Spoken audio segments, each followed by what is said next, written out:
بتسموه حمص الشام، بتسموه حلبسة، في كل الأحوال ما تحلاش التمشية من غير كوباية منه من العربيات اللي على الكورنيش. بنحب ناكله في الصيف، لكن في الشتاء له طعم تاني، بيدفينا ويخلينا نحس بجو الشتاء الجميل. هعمل معاكم النهاردة حمص الشام بتاع العربيات اللي على الكورنيش، الاسكندراني اللي على أصوله، وهقول لكم على كام حاجة هتخليه يطلع معاكم زي السكر.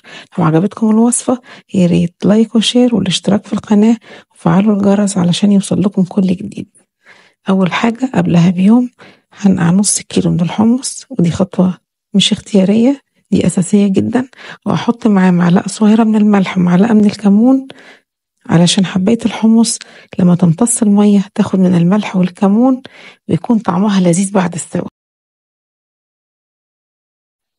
تاني يوم صفيته، حباية الحمص اتضاعف حجمها، وفي حلة على النار حطيت مية، ولما غلت ضفت عليها جزراية مبشورة ناعم.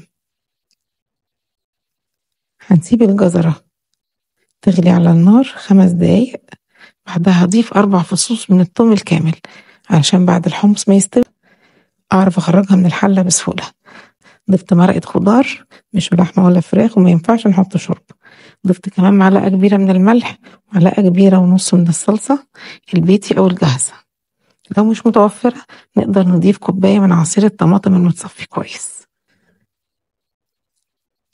ضفت الحمص، بص نص كيلو بعد النقع بقى كمية كبيرة ازاي، ما شاء الله. هقلبه واغطيه لحد ما يقرب يستوي، وقبل ما اطفي عليه ب5 دقايق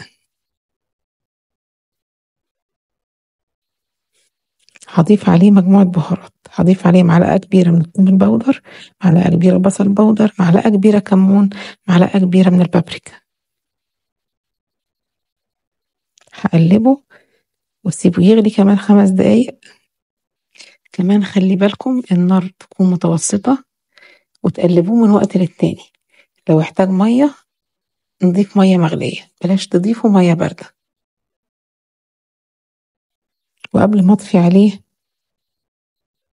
هتأكد ان هو استوى. هحط حباية بين ايديا، لقيت ان هو استوى وبمنتهى السهولة عرفت اشيل 4 فصوص الثوم اللي انا حطيتهم في البداية زي ما هم، اخدت منهم طعمهم وشلتهم بسهولة. نقلت حمص الشام في طبق كبير.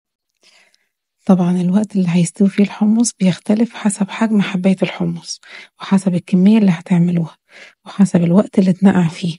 انا نص كيلو نقعته يوم كامل، اخد معايا نص ساعة بس.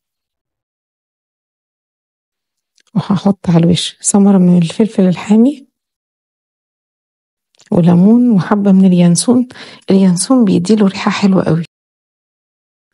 حطيت على الوش شوية من الكمون. الكمية دي نص الكمية اللي أنا عملتها، النص التاني اتاكل قبل ما أقدم الطبق. يعني نص كيلو عمل طبقين كبار من حمص الشام. لو عايزين تعملوا كيلو من حمص الشام هتضاعفوا كمية المكونات، وبرضه لازم يتنقع قبلها بيوم. البقوليات عموما ضروري جدا ان احنا ننقعها قبلها بيوم علشان ما تتعبش المعدة، وكمان ده بيفرق كتير في الطعم وبيقلل في المدة بتاعت التسوية. كده مش فاضل عندنا غير نعمل الدقة اللي بالشطة. هحضر كوباية وهحط فيها معلقة صغيرة من الشطة ومعلقة صغيرة من الكمون. أساسية جدا الدقة دي، ما ينفعش يتاكل حمص الشام من غيرها. هكمل الكوباية بمرقة الحمص، ولما أغرف الحمص هحط نص الكوباية حمص والباقي من المرقة.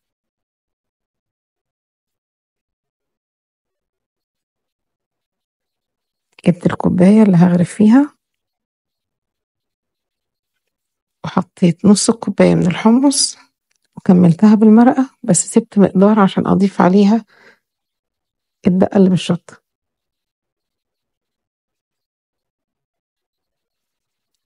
ضفت الدقة اللي بالشطة وهحط كمان عصير من الليمون. بص لونه في منتهى الجمال. حمص الشام اللي عملناه مش زي بس عربيات الكورنيش، لا كمان ده احلى منه مليون مرة، وبنص كيلو عملنا منه كمية كبيرة. مش قادرة اقول لكم طعمه قد ايه جميل. وبقى